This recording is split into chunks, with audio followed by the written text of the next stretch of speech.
దేవునికి స్తోత్రాలు. ప్రభువైన యేసుక్రీస్తు నామములో మీ అందరికీ నా హృదయపూర్వక వందనాలు తెలియజేస్తానండి. అందరికీ వందనాలండి. ఈరోజు మనం మార్కు సువార్తలో 5వ అధ్యాయంలోకి వద్దామండి. మార్కు సువార్త 5వ అధ్యాయం. మార్కు సువార్తలో 5వ అధ్యాయంలో 21వ వచనంలో కొన్ని మాటలు నేను మీకు చూపిస్తాను.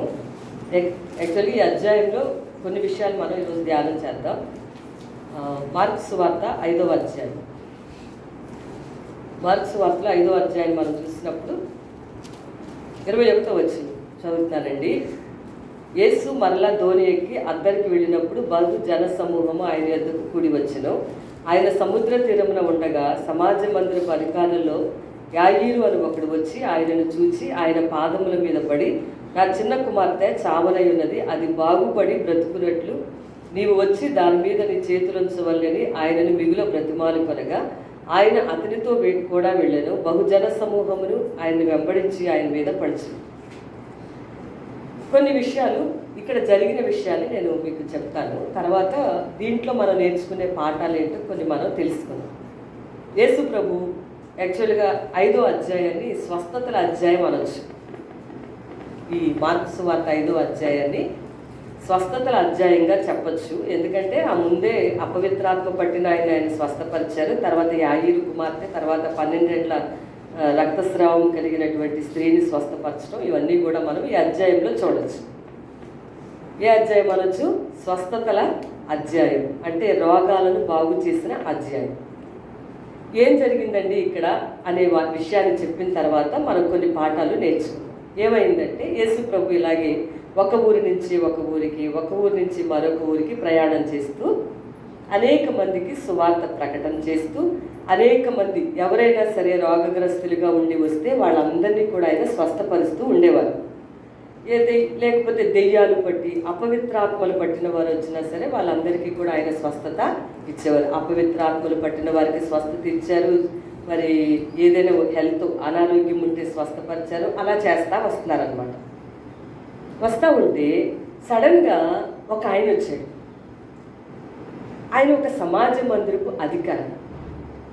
పరిగెత్తుకుంటా వచ్చి యేసు ప్రభు పాదాల మీద పడి, ఆయన పేరు యాయీరు, ఆ వ్యక్తి పేరు యాయీరు, పరుగులు తీసుకుంటా వచ్చాడు.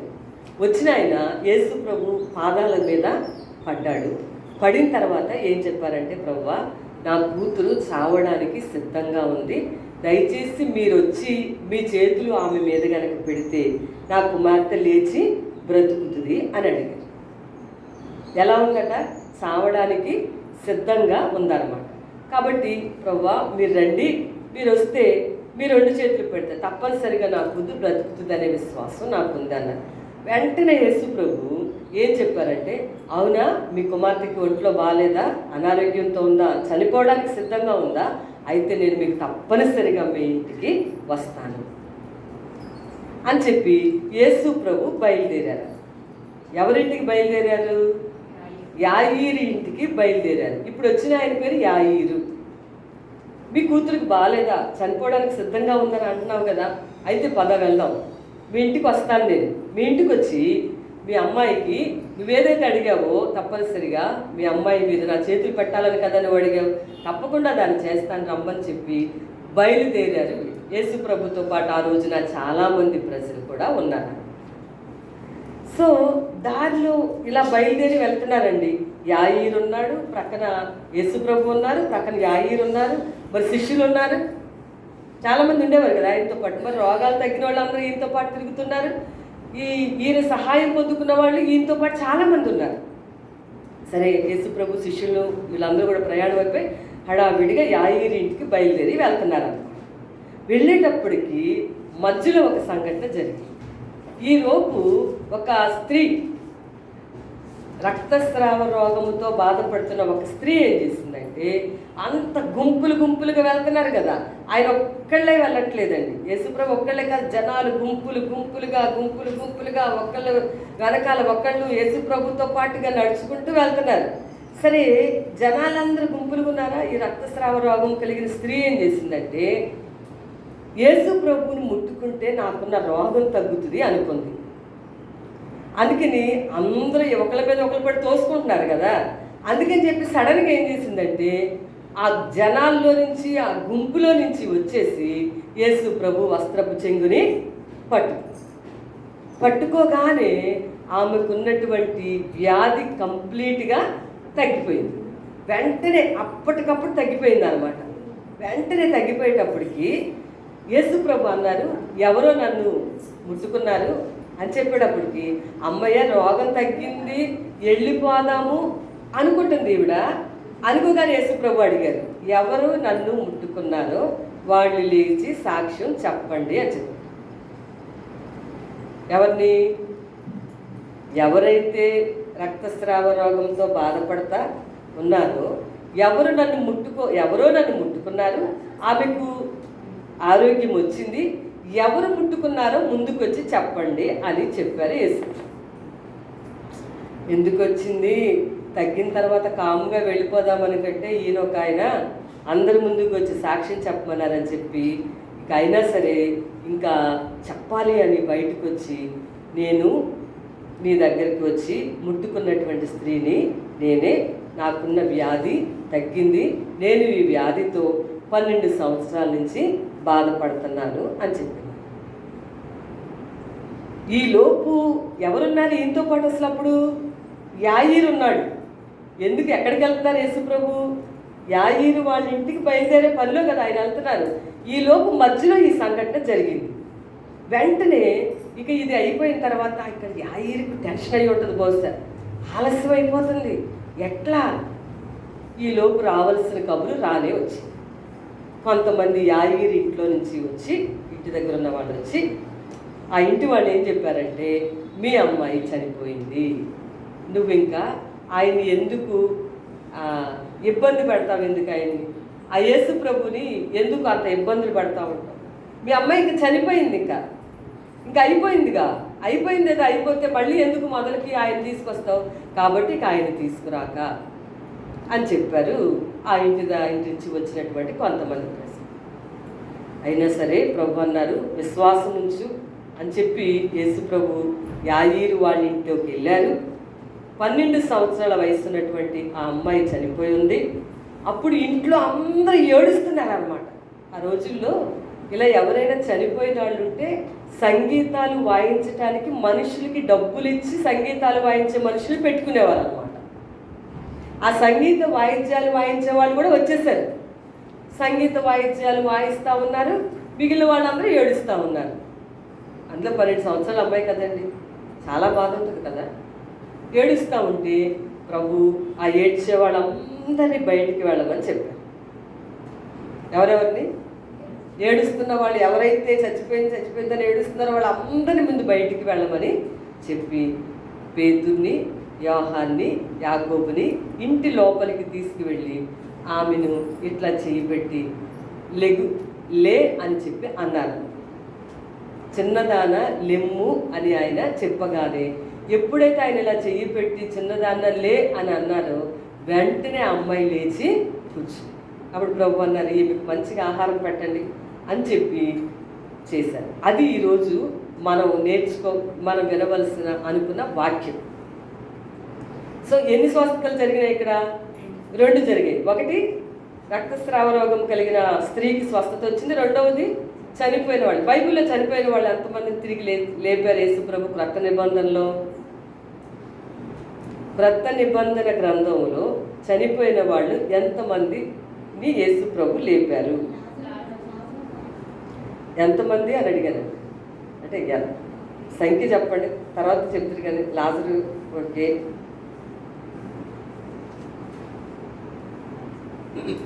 మీకు బైబిల్ క్విజ్. నేను 3 అని చెప్తున్నాను, 3 ఎవరో వచ్చేవాళ్ళని చెప్పండి. సరేనండి, 3 వ్యక్తుల్ని నూతన నిబంధనలో చనిపోయిన వారిని లేపాడు. సో వచ్చేవారం ఆ 3 ఎవరో 3 పేర్లు కూడా చెప్పండి. ఎవరు చెప్తే వాళ్ళకి ఒక ప్రైజ్ ఇస్తాం. వచ్చేవారమే ఇస్తాం. ఎప్పుడంటే క్రిస్మస్ అంటే కాదండి, వచ్చేవారమే వాళ్ళకి ఇస్తాం. ఒకరికొంత ఒకరు చెప్పుకుంటే కుదరదండి. ఎవరు తెలిస్తే వాళ్ళని వచ్చి చెప్పాలి. అది ఇక్కడ జరిగిన విషయం. చనిపోయిన ఆమెని యేసు ప్రభు తిరిగి లేపారు. ఓకే, ఇప్పుడు మనం ఇక్కడ ఏంటి నేర్చుకోవాలి? ఫస్ట్ పాయింట్ ఏంటంటే, కొన్ని పాయింట్స్ నేను చెప్తాను. ఈ విషయంలో మనం నేర్చుకోవాల్సిన విషయాలు. నెంబర్ 1, దేవుడు అందరినీ పిలుస్తున్నాడు. బైబిల్లో 11:28 మత్తయి సువార్తలో, ప్రయాసపడి భారం మోసుకొనుచున్న వారులారా నా యొద్దకు రండి, నేను మీకు విశ్రాంతిని కలుగచేస్తాను. బాగా విని, ప్రయాసపడుతున్నవారు, తమ భారాలను మోసుకుంటున్నవారు, లేకపోతే ఇబ్బందుల్లో ఉన్నవారు, ఇరుకుల్లో ఉన్నవారు, యేసుప్రభు వచ్చిందే ఆ పని చేయడం కొరకు. యేసుప్రభు ఈ భూమి మీదకి వచ్చారు.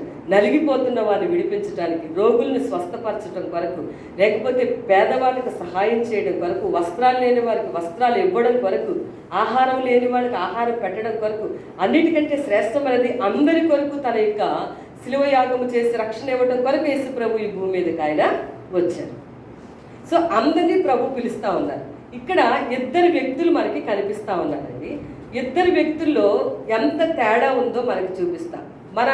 మన యొక్క సామాజిక పరిస్థితుల్లో రకరకాల కులాలు, మతాలు, తెగలు, జాతులు ఉన్నారు. లేదా పేద గొప్ప, చిన్న పెద్ద అనుకునే చాలా విషయాలు సమాజంలో ఉన్నాయి. దేవుడు అందరినీ కూడా ప్రేమతో పిలుస్తూ ఉన్నాడు. అది ఏ పరిస్థితుల్లో ఉన్నా సరే, ఎలాంటి వారినైనా సరే. చూడండి, రక్షణ లేని వారిని పిలుస్తున్నాడని మనకు తెలుసు. రక్షింపబడిన వారిని కూడా పిలుస్తున్నాడు దేవుడు. రక్షించబడిన వారు, లేకపోతే చాలా అవిధేయతల్లో ఉండి, చాలా పొరపాట్లలో ఉండి బయటికి రావాలనుకున్న వాళ్ళని కూడా దేవుడు ఇప్పుడు పిలుస్తూ ఉన్నాడు. రక్షించబడి వెనక్కి వెళ్ళిపోయిన వారిని కూడా దేవుడు పిలుస్తూ ఉన్నాడు. ప్రజలందరినీ కూడా రమ్మని దేవుడు పిలుస్తున్నాడు. ఇది ఎవరి సొత్తు కాదు, ఎవరి సొంతము కాదు, అందరినీ పిలుస్తాడు. ఇక్కడ 2 పీపుల్ మనం చూస్తాం. 2 వ్యక్తులు మనకి కనిపిస్తూ ఉన్నారు. వాళ్ళలో నెంబర్ 1 యాయీరు, నెంబర్ 2 రక్తస్రావ రోగం కలిగిన స్త్రీ. ఈ 2ని ఎంత తేడా ఉందో నేను మీకు చూపిస్తా. అంటే పక్షపాతం లేకుండా 2కి దేవుడు సహాయం చేశాడు. ఈరోజు దేవుడు ఆయా స్థితిగతుల్లో, ఆయా ఇబ్బందుల్లో, ఆయా ఇరుకుల్లో, ఆయా కష్టంలో ఉన్న ప్రతి వారిని కూడా దేవుడు పిలుస్తూ ఉన్నాడు. ఇప్పుడు ఒకటి సమాజ మందిరపు అధికారి గురించి నేను చెప్తాను. అతను ఒక యూదుడు. అంటే చాలా చాలా పెద్ద ఎవరి వంశం? యేసు ప్రభు యొక్క గోత్రానికి చెందిన ఆయన. ఇంకొక ఏంటంటే సమాజంలో అతను సమాజ మందిరానికి అధికారి. యూదుల యొక్క సమాజ మందిరాలు ఉంటాయి కదా, వాటికి పెద్ద అధికారం అన్నమాట అతను. తర్వాత ఈ స్త్రీ గురించి వచ్చినట్లయితే, ఈమె ఒక సామాన్యమైనటువంటి స్త్రీ. ఎవరు? రక్తస్రావ రోగం. ఆయనేమో ఒక పెద్ద ఆయన, సమాజ మందిరపు అధికారి, ఒక యూదుడు, యేసు ప్రభు వంశానికి చెందిన ఆయన విషయంలోనూ దేవుడు కార్యం చేశాడు. ఒక సామాన్యమైనటువంటి స్త్రీ, భయంకరమైన వ్యాధి చేత బాధపడతా ఉన్నటువంటి స్త్రీ. ఈమె ధర్మశాస్త్ర గ్రంథం ప్రకారము ఈమె అపవిత్రమైనటువంటి స్త్రీ. ఎందుకు అనంటే, ఆ విధంగా ఎవరైనా ఉంటే దేవుని వాక్యంలో కూడా స్పష్టంగా వ్రాస్తుంది. లేవీకాండం 15:23 రాస్తుంది. ధర్మశాస్త్ర గ్రంథంలో 15:23 నుంచి అక్కడ మీరు ఆ పేరా చదివితే గనక, అలాంటి స్త్రీలు అపవిత్రమైన వారుగా ధర్మశాస్త్ర గ్రంథం చెప్పింది. ఇప్పుడు అలాంటి తేడాలు ఏవి కూడా లేవండి. ఆ మాట ముందే చెప్తున్నాను. ఇప్పుడు అలాంటి తేడా లేవు. ఆ రోజుల్లో ఆమె ఉంది, అప్పుడు జరిగిన విషయం కాబట్టి ఇప్పుడు దీన్ని మనం స్టడీ చేస్తున్నాం. లేవీకాండంలో ఆ మాట రాసుంటుంది. కాబట్టి ఈమె సమాజంలో అపవిత్రురాలుగా ఎంచబడిన స్త్రీ, ఆమె దూరంగా ఉండవలసినటువంటి స్త్రీ, సమాజంలో ఒక సామాన్యమైన స్త్రీ, ఏ విధమైనటువంటి హంగు ఆర్భాటము లేనటువంటి స్త్రీ, ఒక సామాన్యమైనటువంటి చాలా హృదయ విదారకమైనటువంటి వ్యాధితో బాధపడుతున్న స్త్రీ, ప్రజలందరి చేత వెలివేయబడినటువంటి స్త్రీ. ఈమెను ఎవరు పట్టించుకునేవారు కాదు. ఈమెకంటూ కూడా అక్కడ ఎవరన్నా ఉన్నారో లేదో కూడా తెలియదు. ఈమె బాధపడుతున్నది కూడా 12 సంవత్సరాల నుంచి బాధపడుతుంది. ఒక ప్రక్కన ఇంకొక ఆయన చూస్తే కనుక, ఇతను ఒక యూదుడు, ఒక పెద్ద, ఒక సమాజ మందిరానికి అధికారి. ఇతను రమ్మంటే వస్తారు, పొమ్మంటే పోతారు. అంతేకాదు ఇక్కడ ఒక పెద్ద అధికారంలో ఉన్నవాడు. వీళ్ళ కింద అనేక మంది యాజకులు కానివ్వండి, ఇతరులు వాళ్ళు ఉంటారు, శాస్త్రులు. సో అంటే ఈ 2 సామాజిక పరిస్థితులు ఇద్దరు కూడా వేరు వేరు. ఈమెమో 12 సంవత్సరాల నుంచి బాధపడుతుంది, ఇతనికేమో 12 సంవత్సరాల కుమార్తెతో ఈయన బాధపడుతున్నాడు. చనిపోవడానికి సిద్ధంగా ఉంది ఆమె కుమార్తె. చూస్తారా, 12 సంవత్సరాల వయసు ఆమెకి. ఈమెకు 12 సంవత్సరాల నుంచి సఫర్ అవుతా ఉంది. ఒక ఆయన చూస్తేనేమో సామాజిక పరంగా చూస్తే చాలా గొప్పగా కనిపిస్తూ ఉన్నాడు. ఒక ఆమెను చూస్తేనేమో అసలు ఎవరి ముందు కూడా ఒక అంటే ఒక మంచి గొప్పగా అనిపించుకునే స్త్రీ కాదు, దూరంగా ఉండవలసిన స్త్రీ, అపవిత్రముగా ఎంచబడినటువంటి స్త్రీ. పాత నిబంధన ధర్మశాస్త్ర గ్రంథం ప్రకారం ఆమెకంటూ ఏ సహాయము లేదు. అందరూ ఆమె 12 సంవత్సరాల నుంచి తిప్పలు పడింది, అనేక మంది డాక్టర్స్ దగ్గరికి వెళ్ళింది, డబ్బులన్నీ పోసింది, వ్యయం చేసేసుకుంది. ₹1 ఎంత ఖర్చు పెట్టిందో చివరికి ఇంకెంత ప్రయాసపడే చివరికి తిప్పలే మిగిలినాయి. బైబిల్లో రాసిన మాట. 2 కేటగిరీస్ ఆఫ్ ద పీపుల్ ఇక్కడ మనం చూస్తా ఉన్నాం. కానీ ఇద్దరు యేసు ప్రభువుని నమ్మారు, ఇద్దరికి దేవుడి కార్యాన్ని చేశారు. దేవునికి స్తోత్రం, హల్లెలూయా. ఈరోజు అందుకే దేవుని వాక్యంలో ప్రయాసపడి భారం మోసుకుంటున్న వాళ్ళైనా నా యొద్దకు రండి, నేను మీకు విశ్రాంతిని కలుగ చేస్తానని దేవుని వాక్యంలో రాయాలి.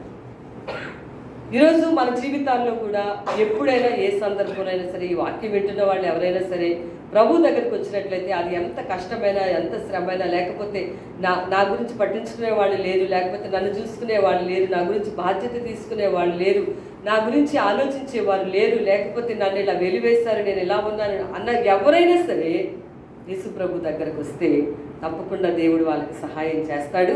ఇంకా అవిధేయతల్లో, పాపంలో, దేవునికి ఇష్టం లేని జీవితంలో జీవిస్తూ బయటికి రావాలి అనే ఆలోచన కలిగి ఉన్నప్పుడు, బయటికి రాలేను అనుకుంటే దేవుడు నీకు బయటకు వచ్చే మార్గాన్ని ఆయన నీకు చూపిస్తాడు. రక్షణ భాగ్యాన్ని కూడా ఇస్తారు ఆ ప్రభు చేసిన శిలువ యాగం ద్వారా. కాబట్టి బాగా గుర్తుపెట్టుకోండి, అందుకే బైబిల్లో చక్కటి మాట రాసిందండి అపోస్తుల కార్యాల్లో. ఏముందంటే యేసుక్రీస్తు అందరికీ ప్రభు. అందరికీ ప్రభు ఆయన, అందరికీ ప్రభు అని రాస్తుంది. యేసుక్రీస్తు అందరికీ ప్రభు. చర్చి గోడల మీద ఎక్కువ మంది ఈ వాక్యాన్ని రాస్తారు కదా, యేసుక్రీస్తు అందరికీ ప్రభు అనే మాట. సో ఈరోజు అందుకే మనం ఆరాధిస్తున్న దేవుడు, మనం ఎప్పుడు ఆయన దగ్గరికి రావచ్చు, ఎప్పుడైనా సరే ఆయన ఆరాధన చేయడానికి, ఆయన ఎవరిని వెనక్కి త్రోసివేసేవాడు కాదు అనే విషయాన్ని జ్ఞాపకం చేసుకుని మనం ధైర్యంగా ఉంటాం. ఇంకొకటి ఈరోజు కీర్తనలో చదివా, యెహోవాను ఆశ్రయించు వారు ఏమవుతారంట, ధన్యులు అవుతారని రాసి. సో ఆయన రక్షించబడిన తర్వాత కూడా ఆయన్ని ఆశ్రయించాలి, ఆయన మీద ఆధారపడాలండి. ఆయన ఆధారపడాలి, ఆయన చేస్తాడని మనం నమ్మాలి. అప్పుడు దేవుడు తప్పనిసరిగా మన జీవితాల్లో కార్యాలు కూడా చేస్తారు. జీవితంలో అందరూ కోరుకునేది ఏంటంటే మనసుకు శాంతిని కోరుకుంటూ ఉంటారు. ఇంకా ఏం కోరుకుంటుంటారంటే మనశ్శాంతి కావాలి, మానవులకి సమాధానం కావాలి. యేసుప్రభు దగ్గరకు వస్తే నమ్ముకున్న వాళ్ళు సహితం మనశ్శాంతి లేకపోతే యేసుప్రభు మనశ్శాంతిని ఇస్తానని వాగ్దానం చేశారు. ఆయన మీద ఆధారపడితే, ఆయన వైపు చూస్తే ఆయన సిగ్గుపరచడు. సింహపు పిల్లలు ఏమి గలవై ఆకలి కొన్న యెహోవాను ఆశ్రయించే వారికి ఏ మేలు కొదువు అనేది ఉండదు. కాబట్టి ఆయన మీద ఆధారపడడం, ఆయన ఆశ్రయించడం చేస్తే మనం ధన్యులము, దీవించబడిన వారము, సంతోషంగా ఉండటానికి పిలువబడిన వారం అనే విషయాన్ని ఈరోజు మనం జ్ఞాపకం చేసుకోవాలి. ఇంకా ఇక్కడ ఈ వచనాల్లో నేను ఇంకొక మాట మీకు జ్ఞాపకం చేస్తాను. ఆమెకు స్వస్థత వచ్చిన తర్వాత యేసు ప్రభు ఏమని చెప్పారు, సాక్ష్యం చెప్పమ్మా అని చెప్పారు. ఆమె ఎంత బాగా సాక్ష్యం చెప్పిందో నేను మీకు చూపిస్తాను. లూకా సువార్తలో చాలా అద్భుతంగా చూపించారు దాన్ని.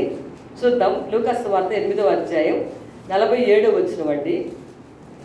లూకా సువార్త 8:47. సాక్ష్యం. రెండవ పాయింట్ ఏంటంటే దీంట్లో సాక్ష్యం చెప్పాలి. చూడండి, 8వ అధ్యాయంలో లూకా సువార్త 8వ అధ్యాయం 47వ వచనం. తాను మరుగై ఉండలేదని ఆ స్త్రీ చూచి వణుకుచు వచ్చి ఆయన ఎదుట సాగిలపడి తాను ఎందు నిమిత్తము ఆయనను ముట్టెను, వెంటనే తాను ఎలాగూ స్వస్థపడెనో ఆ సంగతి ప్రజలందరి ఎదుట తెలియచెప్పెను. ప్రభు అన్నారు ఈయన దగ్గర నుంచి చాలా చూడండి ఎంత క్లియర్గా రాస్తుందో ఇక్కడ, బాగా క్లియర్గా ఉంది కదా. ఏమంటే ఆమె వచ్చేసి ఆ గుంపులో ఆయన పట్టుకుంది. సెకండ్ పాయింట్ ఏంటంటే సాక్ష్యం చెప్పాలి. ముట్టుకుంది, స్వస్థత వచ్చింది. వచ్చిన తర్వాత అమ్మయ్య ఇంకా స్వస్థపరచబడ్డాను, మెల్లిగా వెళ్ళిపోదాం అనుకుని ఆలోచిస్తుంది అనమాట. వెళ్ళిపోదాం ఇక్కడి నుంచి, నేను వచ్చిన పని ఏదో అయిపోయింది, నాకున్నటువంటి వ్యాధి ఇప్పటికిప్పుడే తగ్గిపోయింది, ఆయన పట్టుకోగానే ఇంకెందుకు ఇక్కడి నుంచి వెళ్ళిపోదాము అని అనుకుంటూ ఉండగా హృదయ అంతరంగాలను ఎరిగిన దేవుడు ఎవరు నన్ను ముట్టారో వాళ్ళు వచ్చి సాక్ష్యం చెప్పండి అని చెప్పారు. ఆమె ఎలా సాక్ష్యం చెప్పిందంట, ఎందుకు ముట్టిందో చూడండి ఎంత బాగా రాస్తారు. ఎందుకు ముట్టిందో సాక్ష్యం చెప్పిందంట. వెంటనే ఎలాగ స్వస్థత వచ్చిందో ప్రజలందరి ఎదుట సాక్ష్యము చెప్పెను. దేవునికి స్తోత్రం, హల్లెలూయా. ఎందుకు ముట్టిందో చెప్పింది. మనం సాక్ష్యం చెప్పాలి. ఎందుకు ముట్టింది, తనకి ఏ వ్యాధి ఉందో చెప్పింది అందరి ముందు కూడా. అంతేకాదు తనకి ఎలా ఆరోగ్యం వచ్చిందో కూడా చెప్పింది. ఎవరి ముందు చెప్పింది? ప్రజలు అందరి ముందు. ఎవరి ముందు చెప్పిందండి? ప్రజలు అందరి ముందు కూడా ఈ సాక్ష్యాన్ని చెప్పింది. ప్రభు అంటున్నారు, చెప్పండి ఎవరికి రోగం తగ్గిందో చెప్పండి అని అంటే, అమ్మో ఎందుకు వచ్చింది ఇక్కడ ఉంటే సాక్ష్యం చెప్పమంటారని పారిపోకుండా ఈమె వెంటనే వచ్చి సాక్ష్యము ప్రజలందరి మధ్యలో చెప్పింది. ఈరోజు మనం సాక్ష్యం కలిగి ఉండాలి. మన సాక్ష్యాన్ని పోగొట్టుకోకూడదండి. అంతేకాదు మన జీవితాల్లో చేసిన మేలు ఉపకారాల గురించి సాక్ష్యం చెప్పాలండి. సాక్ష్యం చెప్పాలి. 105వ కీర్తనలో చాలా అద్భుతమైనటువంటి మాటలు నేను మీకు చూపిస్తాను. చూడండి, 105వ కీర్తనలో మొదటి 2 వచనాలు. 105వ కీర్తన మొదటి 2 వచనాల్లో ఎలా రాస్తుందండి? యెహోవాకు కృతజ్ఞతాస్తుతులు చెల్లించుడి, ఆయన నామమును ప్రకటన చేయడి, జనములలో ఆయన కార్యములను తెలియజేయుడి, ఆయన్ని గూర్చి పాడుడి, ఆయన్ని కీర్తించుడి, ఆయన ఆశ్చర్య కార్యములన్నిటిని గురించి సంభాషణ చేయండి. ఆయన కార్యాలను, జనములు అంటే నేషన్స్ అని అర్థం. అంటే ఏంటి? అందరి మధ్య, ఒక్క మన దేశస్తుల మధ్యనే కాదు, అనేక మందికి అందరి మధ్యలో. నేషన్స్ అంటే వివిధ దేశాల ప్రజలకి మీ సాక్ష్యం చెప్పాలి. దేవుడు మీకు ఏ ఏ కార్యాలు చేశారో, ఏ విధంగా మీ జీవితాల్లో గొప్ప కార్యాలు జరిగించారో వాటిని మీరు సాక్ష్య రూపంలో చెప్పాలి. వాటి గురించి సంభాషణ చెయ్యాలి. ఆశ్చర్య కార్యాల గురించి ఏం చేయాలండి? ఎందుకు ఆ కబుర్లు చెప్పుకుని ఈ కబుర్లు చెప్పుకుని అలాగలా టైంపాస్ అయిపోతుందిలే, ఏదో ఒక కబుర్లు చెప్పి. బైబిల్లో రాసింది, అపవిత్రమైన ముసలమ్మ ముచ్చట్లను విసర్జించి దైవ భక్తి విషయంలో నీకు నువ్వే సాధకం చేసుకో. ఏం విసర్జించాలి? అపవిత్రములైన ముసలమ్మ ముచ్చటలు విసర్జించి దేవభక్తి విషయంలో నీకు నువ్వే ప్రాక్టీస్ చేసుకో. సాధకం చెయ్యండి అంటే ప్రాక్టీస్ చేసుకోండి అని అలవాటు చేసుకోండి. ఇట్లా మీరు ఏం అలవాటు చేసుకోవాలండి? మేము దేవుని వాక్యము, దేవుడు చేసిన కార్యాల గురించి, మీరు ఆశ్చర్య కార్యాల గురించి మాట్లాడి సంభాషణ చేయండి. ప్రజలందరి ముందులో మీ సాక్ష్యం చెప్పండి, దేవుడు నాకు ఈ జీవితంలో గొప్ప కార్యాలు చేశాడండి అని చెప్పి ముందుకొచ్చి సాక్ష్యం చెప్పండి అన్నారు. ఎవరు స్వస్థపరచబడ్డారు? యేసు ప్రభుకి తెలియదు కదా అండి, అందుకే చెప్పారేమోనండి అనుకోబాకండి. హృదయాలను ఎరిగిన దేవుడు ఆలోచన తలంపు రాకముందే నీకు ఏ తలంపు ఆలోచన వచ్చిందో తెలిసిన ఆయన. నీవు ఇంకేం ఆలోచిస్తావో తెలుసు, నీకు ఇంక తర్వాత ఏ తలంపులు వస్తాయో తెలుసు. నీకు ఇంకా రాకుండా ముందే ఆయనకు తెలుసు. అలాంటి ఆయనకి తెలియకుండా ఏమీ లేదు. కానీ నీకు చెప్పన్నాడు. అది ఏం చెప్పాలండి? మేమంటే సంభాషణ చేయండి ఆయన చేసిన కార్యాల గురించి, ఎప్పుడెప్పుడో జరిగిన కార్యాల గురించి మాట్లాడుతూ ఉండండి. ఏమవుతుందండి అంటే ఇంకా గొప్ప శక్తితో మీరు నింపబడతారు. దేవుడు మనకిచ్చిన ఆధిక్యత కూడా యెరూషలేములో, యోదయ సమరయలో, భూదిగంతాల వరకు సాక్షిగా ఉండండి. సాక్షులుగా జీవించండి. పరిశుద్ధాత్మ మీ మీద ఉన్నప్పుడు మీరు అలా సాక్ష్యం కలిగి ఉంటారనేది ఒక రకంగా ఆ వాక్యానికి అర్థం. అసలు ఏదైనా మన జీవితాల్లో చేసిన కార్యాలను మన సాక్షి రూపంలో చెప్పాలి. యేసు ప్రభు చెప్పండి, బయటకు రండి, ఎవరో స్వస్థత పొందుకున్నారని చెప్పారు. దేవునికి స్తోత్రం. హల్లెలూయా. ఈ మధ్యన నేను ఒక సాక్ష్యం విన్నానండి, లింక్ పెడతాను మీకు కూడా. ఒక పాస్టర్ గారి సాక్ష్యం విన్నాను. ఆయన మాంత్రికుడు, నరమాంస భక్షకుడు. మాంత్రికుడు, నరమాంస భక్షకుడు అంటే మనుషుల్ని చంపుకుని వెరీ గుడ్ తినే ఆయన అన్నమాట. ఆయన సాక్ష్యం చెప్పారండి. ఆ లింక్ పెడతాను మీకు తప్పనిసరిగా, మీరందరూ వినండి. ఆయన అలాంటి ఆయన యేసు ప్రభు, ఆయనకి తర్వాత బ్రెయిన్ క్యాన్సర్ వచ్చిందంట. నేను నాకు చాలా సాక్ష్యాలు వింటూ ఉంటానులేండి. మనం చర్చిలో సాక్ష్యాలు వినాలి, బయట సాక్ష్యాలు వినాలి. అలాంటి ఆయన ఇంకా అలాగే చేస్తున్నారు. మంత్రాలు వేయడం, మనుషుల్ని చంపి తినేవారు. అంటే ఆయన టైటిల్లోనే పెట్టారు అసలు దాన్ని. ఆయన సాక్ష్యం చెప్పారు, చాలాసేపు సాక్ష్యం చెప్పారు. దాంట్లో చాలా నాకు హార్ట్ టచింగ్ పాయింట్ ఒకటి చెప్తాను. ఆయనకి బ్రెయిన్ క్యాన్సర్ వచ్చిందనమాట. తర్వాత ఆయన జీవితం మంత్రాలు, తర్వాత రకరకాలుగా ఆయన జీవిస్తూ ఉన్నారు. ఆయనకి బ్రెయిన్ క్యాన్సర్ వచ్చింది. డాక్టర్ చెప్పారు బ్రెయిన్ క్యాన్సర్ అని చెప్పి. ఇంకా అప్పట్లో మరి అంత మెడిసిన్ కూడా ఉంటుండదేమోనని నేను అనుకున్నాను. ఆ బ్రెయిన్ క్యాన్సర్తో ఉన్నప్పుడు ఇక చీము రక్తం కారడం, తర్వాత చెవుల్లో నుంచి ఎటువైపు పడితే అలా కూర్చోలేకపోవడం, భయంకరమైన నీరసం, ఇవన్నీ ఇక మనిషి దుర్గంధం అయిపోయారు. అంటే మనిషి దగ్గరికి ఎవరు రావడం అనేది చేసేవారికి బాగా భయంకరమైన వాసన వచ్చేస్తుండేవారు. మొత్తానికి వాళ్ళ అమ్మగారు బైబిల్ చదువుతుంటే ఆ బైబిల్ ఒకటి దొంగతనంగా తెచ్చుకొని ఎజ్రా గ్రంథంలో ఒక వాక్యం ఏదో చదివాను అన్నారు. అదే ఏడ్చుకుంటూ అనుకునేవారు. మొత్తానికి తర్వాత ఒక పాస్టర్ గారు వచ్చి వాక్యం చెప్పారు. తర్వాత కొన్ని రోజులకి సువార్త విన్నారు. తర్వాత బాప్తిసం తీసుకున్నారు. ఈ పాయింట్ నాకు చాలా చాలా ఆశ్చర్యకరమైనటువంటి విషయం. ఇలాంటి బ్రెయిన్ క్యాన్సర్తో బాధపడుతున్న ఆయన ఇంకా కొన్ని రోజుల్లో చనిపోతామని డాక్టర్ గారు చెప్పిన ఆయన బాప్తిసం తీసుకుంటాను, నాకు కూడా బాప్తిసం ఇవ్వండి అని చెప్పి వాళ్ళ తాలూకా పాస్టర్ గారి దగ్గరికి వెళ్ళారన్నమాట. ఇప్పుడు పాస్టర్ గారు అన్నారు, ఎందుకంటే ఆ పాస్టర్ గారికి ఈయన ఏంటో బాగా తెలుసు. అందుకని ఆయన అన్నారు, కొంతకాలం ఆగండి, చూడండి అప్పుడే వచ్చిన వాళ్ళని బాప్తిసాలు ఇవ్వము, తర్వాత ఇద్దామంటాం, కొంచెం వాక్యం నేర్చుకోండి అని. ఇంకా చిన్న పిల్లలకు కూడా బాప్తిసాలు ఇవ్వకూడదు, ఏంటి అనేది తెలిసిన తర్వాతే బాప్తిసాలు ఇవ్వాలన్నమాట. కాబట్టి అక్కడ ఉన్న పాస్టర్ గారు కూడా చెప్పారు, మీరు ఇంకా ఆగాలి, ఇంకా టైం ఉంది అని చెప్పారు. ఈయనకి ఇంకా చాలా దుఃఖం వచ్చేస్తుందట.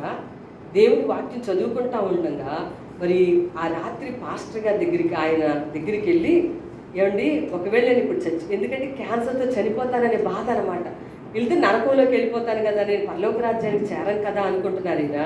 నేను చనిపోతే నా శవాన్ని బయటికి తీసి మీరు బాప్తిసం ఇస్తారా అండి అని అడిగారట ఆయన. అదేంట్రా, చనిపోయిన వాళ్ళు లేని బాప్తిసాలు ఎందుకు ఇస్తామంటే, అందుకే నాకు ఇప్పుడు బాప్తిసం ఇవ్వండి, నేను నా పరిస్థితి ఏం బాగోలేదు, మరి నేను ప్రభుని విశ్వసించాను అని చెప్తే ఆ పేర్లలో ఈయన పేరు కూడా ఆ ఆఖరి పేరు పెట్టి బాప్తిసం ఇచ్చారట. అప్పుడు ఈయన అనుకుంటున్నారట, నాకు బాప్తిసం ఇస్తారు. బాప్తిసం ఇచ్చేటప్పుడు నీళ్ళల్లో ముంచుతారు కదండి, నీళ్ళలో కదా ముంచుతారు. నీళ్ళల్లో ముంచగానే నా ప్రాణం పోతుంది, ఎందుకంటే నా ప్రాణం పోయే పరిస్థితిలోకి నేను వచ్చేసాను కాబట్టి నా ప్రాణం పోతుంది, ఇక నేను చచ్చిపోతాను, పోనీ దేవుని రాజ్యానికి చేరతానని నేను ఆలోచిస్తూ సరే ప్రార్థన చేసుకుంటా బాప్తిసం తీసుకోవడానికి నీళ్ళల్లోకి వెళ్ళాను. ఇలా ముంచి లేపి తీశారు పాస్టర్ గారు.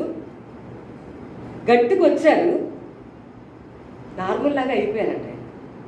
ఏమీ అనిపించట్లేదట. ఈ తల్లో బాధ కానీ, ఈ చీము రక్తాలు కారటం కానీ ఏం తెలియకపోతే సరే అందరినీ కూర్చోబెట్టి ఒక దగ్గరికి వెళ్ళిన తర్వాత పక్కన ఒక కుర్రాడు ఉంటే, అరే బాబు నాకేంటో మొన్న దాకా నాకు డాక్టర్ గారు చెప్పారు బ్రెయిన్ క్యాన్సర్ ఉందని, ఇప్పుడు ఏంటి నాకేం తెలియట్లేదు, దాని తాలూకు లక్షణాలు ఏం కనిపించట్లేదు, నా దగ్గర నుంచి చెడు వాసన కూడా రావట్లేదు అని అంటే, అయితే ఇక రేపే పోతావు కావాలే, ఇంకా అయిపోయిందిలే పోతావు నువ్వు అని చెప్పాడట ఆ పక్కన ఉన్నప్పుడు.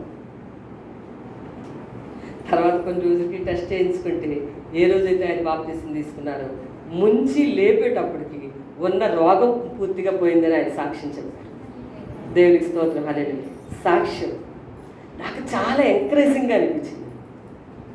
ఊరికి మనం కొట్టేసుకుంటూ ఉంటాం దానికి ఇది ఇది అనుకొని, ఇలా ముంచి లేపేటప్పటికి అద్భుతమైనటువంటి ఇంకా డాక్టర్ దగ్గరికి వెళ్ళి చెక్ చేయించుకున్నాం కదా, లేదని చెప్పాలి. సరైన ఆ పాత రిపోర్ట్లు అన్నీ తీసుకెళ్ళి ఆయన దగ్గరికి వెళ్తే ఇలా చూసి ఇంకా నువ్వు బతికే ఉన్నావని అడిగారట ఆయన.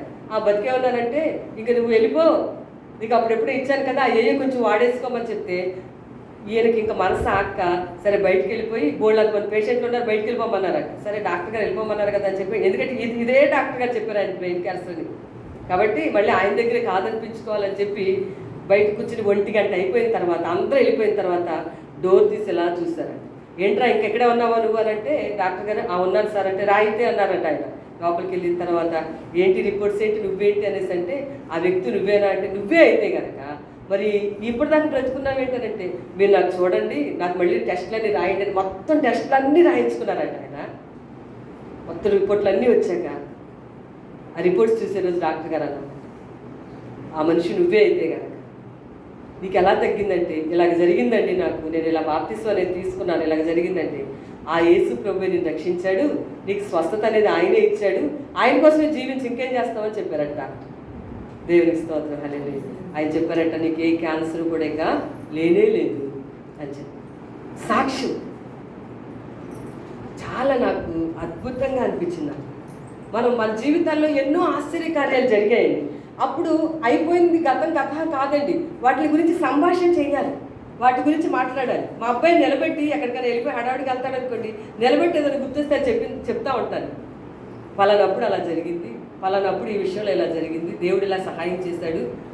అలా అయితే ఏమవుతుంది, వాళ్ళకు కూడా విశ్వాసం అనేది వస్తుంది అనమాట. కాబట్టి సాక్ష్యము అనేది చాలా చాలా శ్రేష్టమైనది. నిష్ప్రబదాలు ఎవరమ్మా ఇక్కడికి వచ్చారు, ఎవరికి తగ్గింది, ఇలా రండి, ఇలా వచ్చి ఇక్కడికి వచ్చి చెప్పండి రెండు మాటలు అనగానే అప్పుడు టక్కా టక్క మొత్తం అంతా కూడా చెప్పేసి. ఎవరు విన్నారు ఈ మాటలన్నీ? ఎవరండి విన్నారు? చెప్పండి. ప్రజలు విన్నారు. ఇంకెవరు విన్నారు? వెరీ గుడ్, యాయీరు విన్నాడండి. ఈ మధ్యలో సాక్ష్యం అనేది చాలా ముఖ్యమైన విషయం అండి. కాబట్టి సాక్ష్యం చెప్పాలి. మనం చెప్పిన సాక్ష్యాన్ని బట్టే మన జీవితాల్లో దేవుడి కార్యాలు చేస్తాడని కూడా చాలాసార్లు చెప్తున్నాను. ఆ వాక్యం ప్రకటన గ్రంథంలో రాస్తుంది. ప్రకటన గ్రంథంలో రాస్తుంది. మీరు తర్వాత కావాలంటే ఆ విషయాన్ని చూడొచ్చు కూడా. 11వ అధ్యాయంలో ప్రకటన గ్రంథంలో ఆ వాక్యము రాస్తుంది. కాబట్టి సాక్ష్యం అనేది చాలా చాలా ముఖ్యం. ఈరోజు ప్రకటన గ్రంథం 12వ అధ్యాయం 11వ వచనంలో ఆ మాట రాస్తుంది. ఒకవేళ మీరు చదవాలంటే కనుక నేను చూపిస్తాను. చూడండి, 12వ అధ్యాయం 11వ వచనంలో ప్రకటన గ్రంథం సాక్ష్యం వలన ఏమవుతుంది చూడండి. అపవిత్రమైన ముసలమ్మ ముచ్చట్లు ఇతర అనవసరమైన మాని దేవుని వాక్యము, దేవుడు చేసిన కార్యాల గురించి సంభాషణ చేయాలి, సాక్ష్యం చెప్పాలి, దేవుడి మాట చెప్పాలని వాక్యంలో రాసింది. 12:11లో వారి గొర్రెపిల్ల రక్తాన్ని బట్టి, తాము ఇచ్చిన సాక్ష్యాన్ని బట్టి వారిని జయించారు. చూడండి, జయ జీవితం ఎలా వస్తుంది మనకి? యేసు ప్రభు శిలువ యాగం వల్ల జయ జీవితం కలుగుతుంది.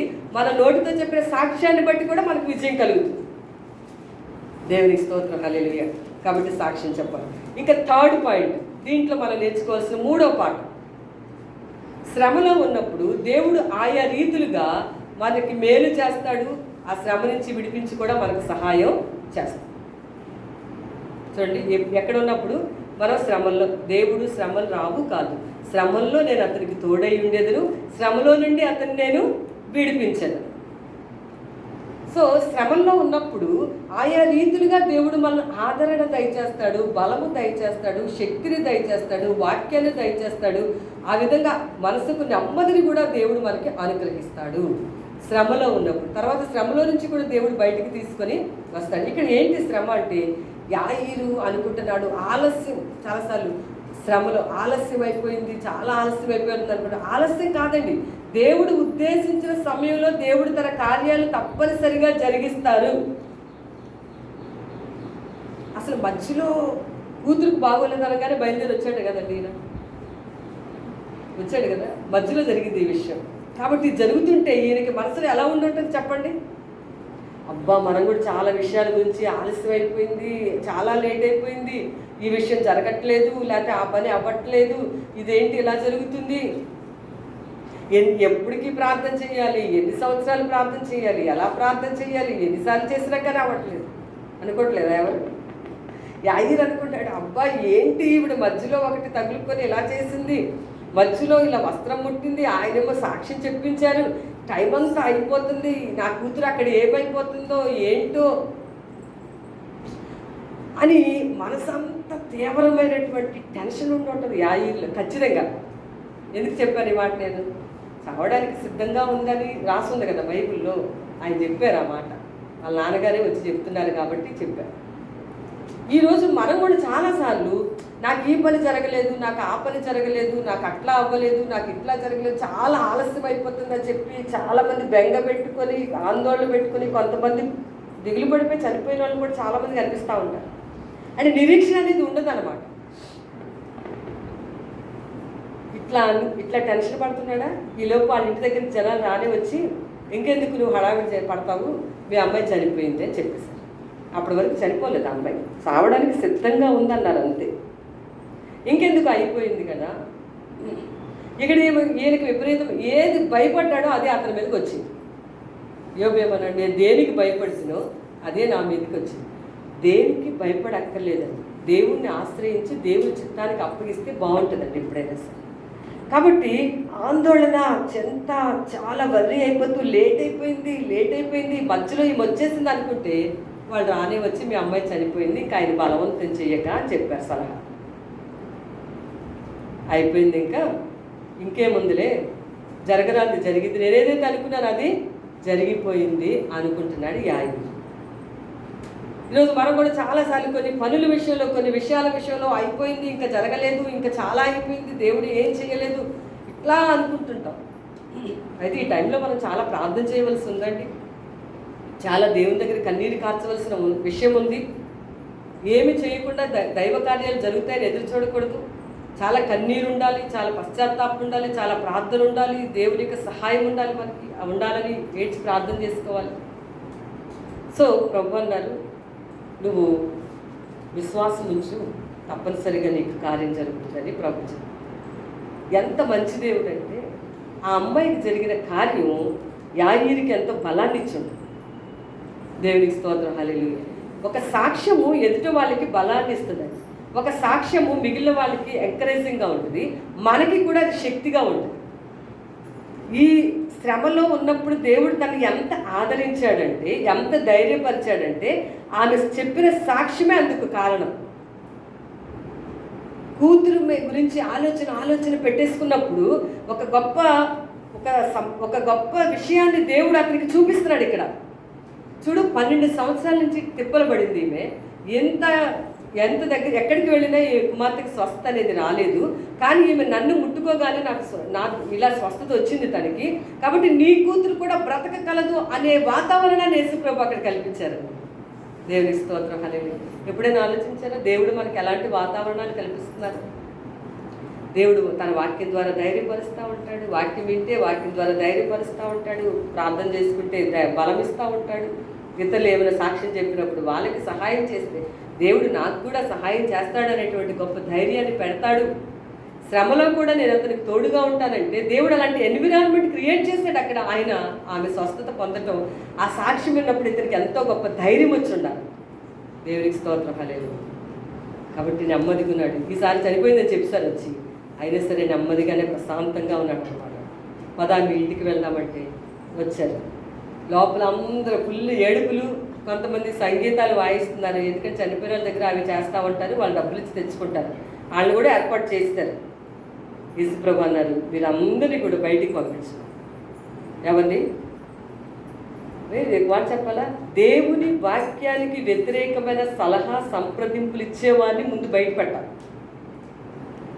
బయట పెట్టడం అంటే వదిలేయమని కాదండి, వాళ్ళ ఆలోచనను పాటించకూడదు, వాళ్ళ తలంపుల్ని పాటించకూడదు. కిందటి వారం కూడా నేను చెప్పాను, వాళ్ళు చెప్పిన ప్రకారం చేయకూడదు.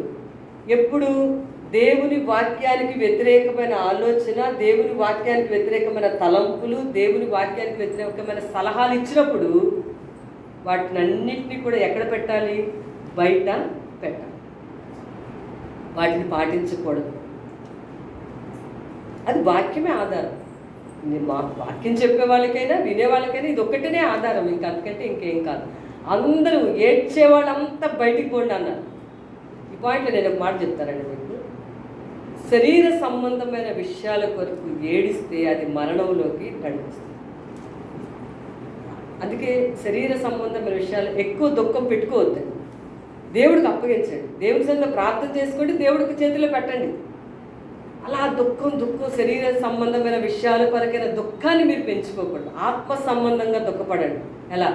ప్రభా, పలానా విషయంలో నీకు ఇష్టం లేనట్టు మాట్లాడాను, పలానా విషయంలో నీకు ఇష్టం లేని తలంపులు తలించాను ప్రభా, నన్ను క్షమించు, పలానా విషయంలో నేను చేసిన పొరపాటే ప్రభా. ఆత్మ సంబంధమైనటువంటి దుఃఖం అది నీకు నిత్య జీవంలోకి నడిపిస్తుంది. ఆత్మ సంబంధమైన దుఃఖం ఉంటే దేవుడు నీకు శరీర సంబంధమైనటువంటి దుఃఖంలో నుంచి విడుదలిస్తాడు. ప్రభా, పలానా విషయం నేను సరిగ్గా లేను, పలానా విషయం. వీళ్ళందరినీ బయటికి పంపించమన్నారు యేసుప్రభు. మనుషులు ఎవరిని బయటకు పంపించేమని కాదు, వాక్యానికి వ్యతిరేకమైన ఆలోచనలు, తలంపులు, పనుల్ని ముందు వదలాలి. అవి బయటికి పంపించాకే యేసుప్రభు లోపలికి వచ్చారు. దేవునికి స్తోత్రం, హల్లెలూయా. వాళ్ళందరూ బయటికి వెళ్ళాక ఈయన లోపలికి వచ్చారు. ప్రతి ఒక్కరిని లోపలికి తీసుకెళ్ళి, ముగ్గురే తీసుకెళ్ళారు. ఆయన లోపలికి వెళ్ళిన తర్వాత చాలా సింపుల్గా, చిన్నదానా లే అన్నారు. పెద్దగా అరిసి కేకలు పెట్టి అదని ఇదని ఏం చేశారండి యేసుప్రభు? పెద్దగా అరుపులు కేకలు ఏమి లేవండి, ఏం పెద్ద అక్కడ సీనే క్రియేట్ చేయలేదు. చాలా సింపుల్గా అందరూ అన్నారు నవ్వుతున్నామంటే, చనిపోయిన వాళ్ళు బ్రతికించడానికి వచ్చి నవ్వుతారు కదండి. అలాగొచ్చారు ఇలాగొచ్చారు అనుకుంటే వెంటనే ఆమె లేచి నడిచింది. ఆమె 12 సంవత్సరాల వయసు ప్రాయం కలిగిన అమ్మాయి అన్నమాట. దేవునికి స్తోత్రం, హల్లెలూయా. అయిపోయింది ఇంకా ఈ విషయంలో, నా జీవితంలో ఇంక ఇది జరగదు అని నువ్వు సెటిల్ అయిపోకూడదు. మనం దేవుడికి అసాధ్యమైనది ఏదీ లేదు. దేవుడు తప్పనిసరిగా నా జీవితంలో కార్యము చేస్తాడు. నీ హృదయంలో ఉన్న దేవుడికి ఇష్టం లేని వాటిని బయటికి పంపిస్తే దేవుడు అప్పుడు లోపలికి వచ్చి మన జీవితాల్లో తన కార్యాలు చేస్తాడు. ఆవిడ చెప్పారు, ప్రభు ఏమి లేచింది కదా అంటే దేవుడు అసాధ్యమైన కార్యాలు కూడా చేయగలడు మన జీవితాలు. కష్టం కష్టం కష్టం కాదు, దేవుడికి అన్నీ సులువే. కష్టం కష్టం కష్టం అని మనం అనుకుంటే దేవుడికి అన్నీ సులువే, ఏదైనా చేయగలరు, అసాధ్యమైనది ఏదీ లేదని బాగా గుర్తుపెట్టుకోవాలి. ప్రభు అన్నారు, లేచింది కదా ఆమె, లేచి ఆహారం పెట్టండి అని. లేచిన ఆమెకు రక్షించబడిన మనము, లేచిన మనము, దేవునితో ఉన్న మనం దేవుని వాక్యం అనే ఆహారాన్ని తీసుకోవాలి. మనకు ఆహారం పెట్టండి అని చెప్పారు. ఈరోజు మనం కూడా వాక్యం అనే ఆహారాన్ని తీసుకోవాలి. కాబట్టి ఈ ఇంత అద్భుతాలు ప్యారలల్గా 2 కేటగిరీస్ ఆఫ్ ద పీపుల్ ఇక్కడ మనం చూస్తున్నాం. కానీ ఏ తేడా లేకుండా ప్రభు దగ్గరికి వచ్చిన వారిని విడిచిపెట్టకుండా ఆయనను ఆశ్రయించు వారందరూ కూడా ధన్యులే. అలా ఆయన ఆశ్రయించారు, దీవించబడ్డారు, సంతోషంగా వాళ్ళ ఇళ్లలో వాళ్ళు ఉన్నారు. దేవుడి మాట దీవించుకుంటారు. అందరూ తల్ల ఉంచి కళ్ళు మూసుకున్నట్లయితే ప్రార్థన చేద్దాం. మహాపరిశుద్ధుడానికి స్తోత్రాలు, వందనాలు. ఈ మాటలు మా అందరి హృదయాల్లో ఫలింపచేసి వేరే మహిమా ఘనత ప్రభావాలు పొందుకోవాల్సింది యేసు నామములో అడుగుచున్నాము తండ్రి. ఆమేన్.